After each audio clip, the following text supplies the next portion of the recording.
अस्सलाम वालेकुम। आज हम टीटी एग्ज़ाम के तहत जोग्राफिया इस मज़मून में जोग्राफिया के सवालात और उसके जवाब देखेंगे जो आपको टीटी एग्ज़ाम में बहुत ज़्यादा कारआमद साबित हो सकते हैं। इससे पहले के वीडियोस में हमने चंद सवालात और उसके जवाब देखे थे जो आपको बहुत कारआमद साबित हुए होंगे। ये वीडियो आपको पेपर फर्स्ट और पेपर सेकंड दोनों के लिए बनाया जा रहा है। यहाँ पर पहला सवाल इस तरह दिया गया है कि खुतबी हवाएं किसे कहते हैं, यानी जो खुतबी जो हवाएं होती है वो किसे कहते हैं। तो इसका जवाब इस तरह दिया गया है कि खुतबी दबाव के पट्टों से ज़ेरे खुतबी कम दबाव के पट्टों की जानिब चलने वाली हवाओं को खुतबी हवाएं कहते हैं। यानी खुतबी हवाएं किसे कहते हैं कि ऐसी हवाएं जो खुतबी दबाव के पट्टों से ज़ेरे खुतबी कम दबाव के पट्टों की जानिब चलती हैं। कम दबाव के पट्टों की जानिब चलती है, ऐसी हवाओं को खुतबी हवाएं भी कहते हैं। सवाल इस तरह भी आ सकता है कि खुतबी हवाओं के पट्टे से ज़ेरे खुतबी कम दबाव के पट्टों पर चलने वाली हवाओं को क्या कहते हैं। तो ये क्या कहते हैं, उसको कहते हैं खुतबी हवाएं कहते हैं। अब यहाँ पर अगला सवाल इस तरह दिया गया है कि मुकामी हवाएं किसे कहते हैं। अब मुकामी हवाएं किसे कहते हैं, यहाँ पर सही जवाब दिया गया है कि ऐसी हवाएं जो एक मुकर्ररा वक्त पर मखसूस मुकामी हालत की बिना पर वजूद में आती है और महदूद मुकामात में ही चलती है, इन्हें मुकामी हवाएं कहते हैं। यानी इन्हें मुकामी हवाएं कहते हैं। यानी सवाल इस तरह भी आ सकता है कि ऐसी हवाएं जो मुकर्ररा वक्त पर मखसूस मुकामी हालत की बिना पर वजूद में आती है, तो ऐसी हवाओं को क्या कहते हैं। तो ऐसी हवाओं को मुकामी हवाएं कहते हैं। या सवाल दूसरा इस तरह भी आ सकता है कि महदूद मुकामात पर ही जो हवाएं चलती है उसे क्या कहते हैं, तो उसे मुकामी हवाएं कहते हैं। यानी ऐसी हवाओं को मुकामी हवाएं कहते हैं। अब यहाँ पर अगला सवाल इस तरह दिया गया है कि मुकामी हवाओं की किस्मों के नाम बताइए। अब जो मुकामी हवाएं हैं उसकी किस्मों के नाम बताना है। तो यहाँ पर सही जवाब दिया गया है कि मुकामी हवाओं की दो किस्में हैं। कितने किस्में हैं? दो किस्में हैं। तो यहाँ पर सवाल इस तरह भी आ सकता है कि मुकामी हवाओं की कितनी किस्में होती है। तो मुकामी हवाओं की दो किस्में होती है। वो कौन कौन सी है? नंबर 1 पहाड़ी हवाएं और वादी की हवाएं। एक तो पहाड़ी हवाएं या वादी की हवाएं। यहाँ पर सवाल इस तरह भी आ सकता है कि पहाड़ी हवाओं को और क्या कहते हैं। तो पहाड़ी हवाओं को वादी की हवाएं भी कहते हैं या वादी की हवाओं को पहाड़ी हवाएं भी कहते हैं। और दूसरा है नसीम में बर्री। कौन? नसीम बर्री और नसीम बहरी हवाएं। नसीम बर्री हवाएं और नसीम बहरी हवाएं, ये मुकामी हवाओं के दो अक़साम है। अब यहाँ पर अगला सवाल इस तरह है कि मौसमी हवाएं किसे कहते हैं। अब जो मौसमी हवाएं जो चलती है वो किसे कहते हैं। यहाँ पर सही जवाब दिया गया है कि मखसूस मौसम में चलने वाली हवाओं को मौसमी हवाएं कहते हैं। यानी मखसूस मौसम में चलने वाली हवाओं को मौसमी हवाएं कहते हैं। यहाँ पर सवाल इस तरह भी पूछ सकता है कि मखसूस मौसम में चलने वाली हवाओं को क्या कहते हैं। तो ऐसी हवाओं को मौसमी हवाएं कहते हैं जो मखसूस मौसम में चलती है। यानी मखसूस मौसम में चलने वाली हवाओं को मौसमी हवाएं कहते हैं। अब यहाँ पर सवाल दिया गया है कि मौसम से क्या मुराद है। किससे? मौसम से क्या मुराद है, मौसम किसे कहते हैं, ये यहाँ पर पूछा गया है। तो हम यहाँ पर इसका सही जवाब देखेंगे कि दर्जे हरारत, हवा का दबाव, हवा में रुतूबत, बादल, बारिश की वजह से कुर्रे हवा की हालत बदल जाती है, इस आर्जी हालत को मौसम कहते हैं। यानी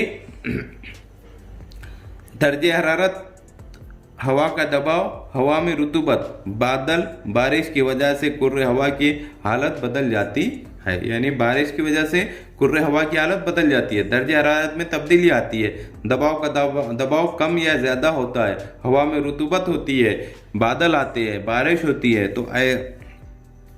तो कुर्रे हवा की हालत बदल जाती है। ऐसी जो हालत तब्दील होते हैं तो उससे कुर्रे हवा की भी हालत बदल जाती है। इस आर्जी हालत को मौसम कहते हैं, यानी जो ये आर्जी हालत होते हैं उसे मौसम कहते हैं।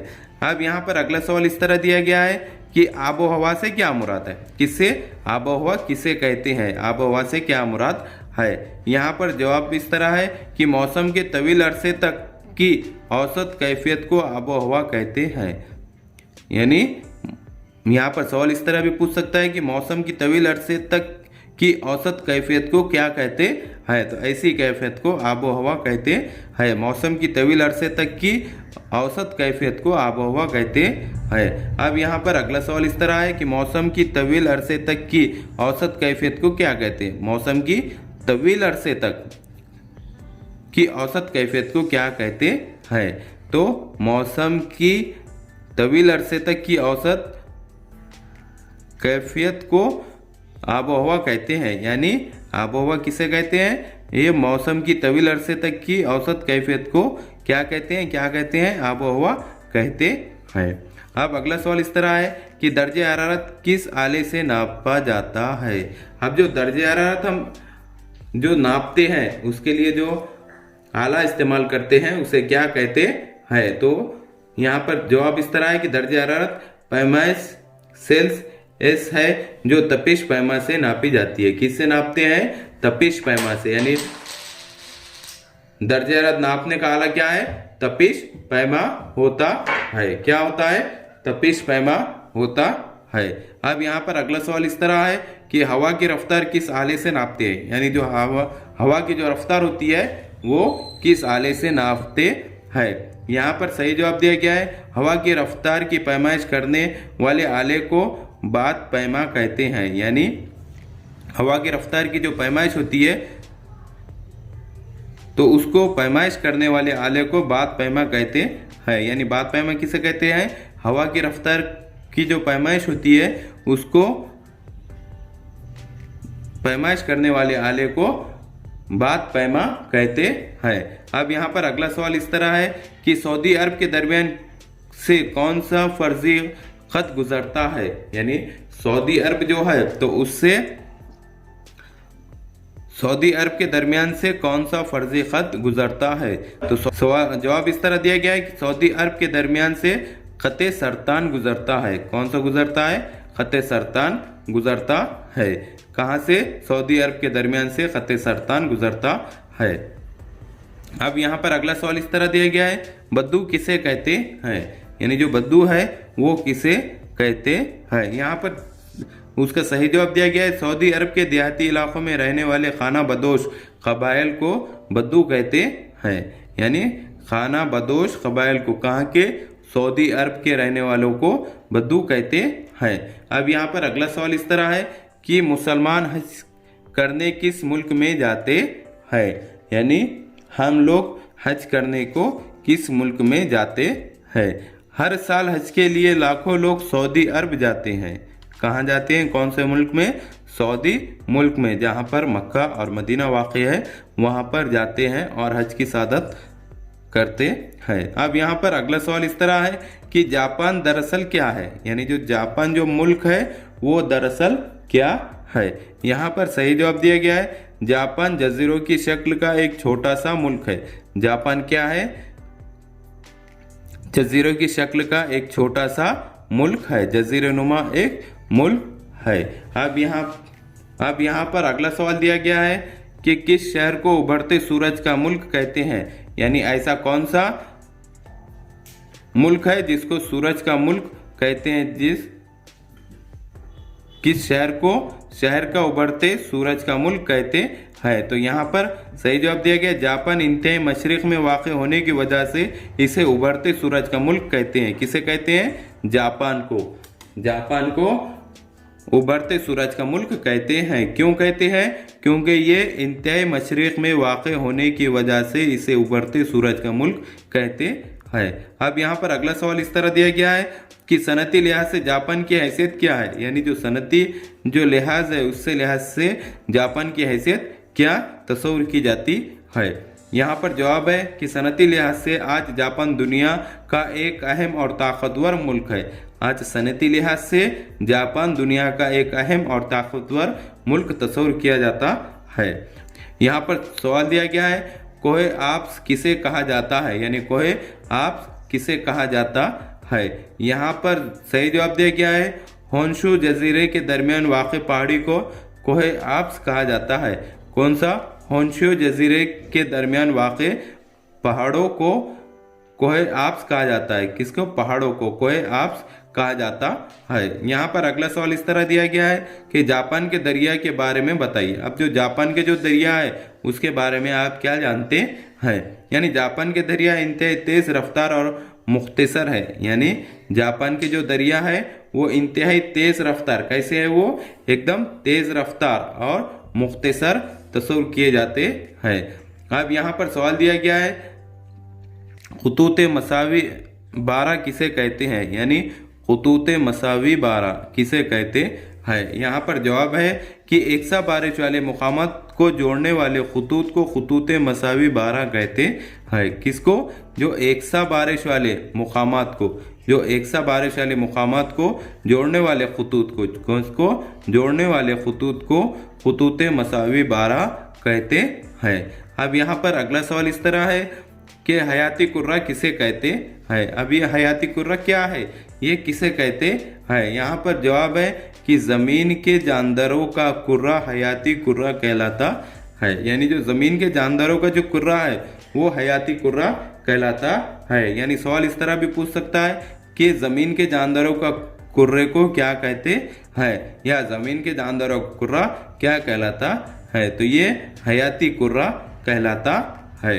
अब यहाँ पर सवाल दिया गया है, मट्टी किसे कहते हैं। अब ये मट्टी है तो ये किसे कहते हैं? ज़मीन के ऊपरी तह मट्टी कहलाती है। अपनी जो ज़मीन है तो उसकी जो ऊपरी तह है वो क्या कहलाती है? मट्टी कहलाती है। अब यहाँ पर अगला सवाल इस तरह दिया गया है कि तज्ज़ियेकार जानदार कौन से हैं, यानी तज्ज़ियेकार, तज्ज़िया करने वाले जानदार कौन से हैं। मुर्दा जिस्म का तज्ज़िया करने वाले खुर्दबीनी जानदार तज्ज़ियेकार कहलाते हैं। यानी कौन? मुर्दा जिस्म का तज्ज़िया करने वाले खुर्दबीनी जानदार, कौन से? खुर्दबीनी जानदार तज्ज़ियाकार कहलाते हैं। अब सवाल इस तरह है कि ग़िज़ा सारिफ किसे कहते हैं, यानी ग़िज़ा सारिफ किसे कहते हैं। यहाँ पर जवाब इस तरह दिया गया है, अपनी ग़िज़ा के लिए नबातात पर मुनहसिर रहने वाले हैवानात ग़िज़ा सारिफ कहलाते हैं। यानी अपनी ग़िज़ा के लिए नबातात पर मुनहसिर रहने वाले, किस पर? नबातात पर मुनहसिर रहने वाले हैवानात ग़िज़ा सारिफ कहलाते हैं। यानी सवाल यहाँ पर इस तरह भी पूछ सकता है कि अपनी ग़िज़ा के लिए नबातात पर मुनहसिर रहने वाले हैवानात क्या कहलाते हैं, तो इनको हम ग़िज़ा सारिफ हैवानात कहते हैं। अब यहाँ पर सवाल इस तरह दिया गया है कि जंगलात किसे कहते हैं। अब जंगलात है, यानी जंगलात किसे कहते हैं? एक दूसरे पर मुनहसिर कुदरती तौर पर उगने वाले नबातात की झुंड जंगलात कहलाते हैं। यानी नबातात का जो झुंड होता है वो जंगलात कहलाता है। अब अगला सवाल इस तरह दिया गया है, मंतक़े हार्रा के घास के मैदान में पाई जाने वाली ऊंची घास क्या कहलाती है। अब मंतक़े हार्रा में, कहाँ पर? मंतक़े हार्रा के घास के मैदान में, के घास के मैदान में पाई जाने वाली ऊंची घास क्या कहलाती है। यानी जो ऊंची घास है उसे क्या कहते हैं। तो यहाँ पर सही जवाब है, मंतक़े हार्रा के घास के मैदान में पाई जाने वाली ऊंची घास हाथी घास कहलाती है। क्या कहलाती है? हाथी घास कहलाती है। इसमें हाथी जैसा जानवर भी छुप सकता है। यानी ये जो घास जो होती है वो इतनी बड़ी होती है कि उसमें हाथी जैसा जानवर भी आसानी से छुप जाए तो वो नज़र नहीं आता। तो यहाँ पर सवाल इस तरह भी पूछ सकता है कि मंतक़े हार्रा के घास के मैदान में पाए जाने वाली ऊंची घास को क्या कहते हैं। तो उसको हाथी घास कहते हैं। क्यों? क्योंकि वो इतनी बड़ी, इतनी ऊंची होती है कि अंदर अगर हाथी भी छुप जाए तो उसमें वो नज़र नहीं आ सकता है।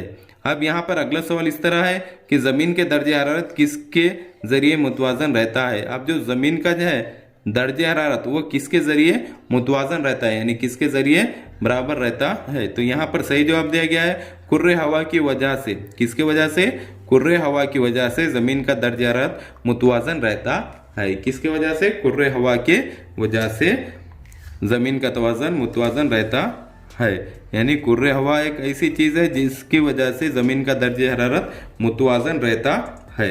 अब यहाँ पर अगला सवाल इस तरह है कि इंसान की बुनियादी ज़रूरतें कौन सी है? यानी जो इंसान है उसकी बुनियादी ज़रूरतें क्या है? यहाँ पर जवाब दिया गया है ग़िज़ा, लिबास, मकान इंसान की बुनियादी ज़रूरतें हैं। यानी ग़िज़ा, लिबास, मकान इंसान की ये बुनियादी ज़रूरतें तस्वुर की जाती है। यहाँ पर सवाल इस तरह भी पूछ सकता है कि ग़िज़ा, लिबास, मकान इंसान की क्या है? तो यानी ये इंसान की बुनियादी ज़रूरतें होती है। इस तरह के हमारे एजुकेशनल वीडियो देखने के लिए हमारे चैनल को सब्सक्राइब करें, बेल आइकन दबाएं, लाइक करें, शेयर करें और आगे की वीडियो बनाने के लिए हमें कमेंट्स करें। Thank you.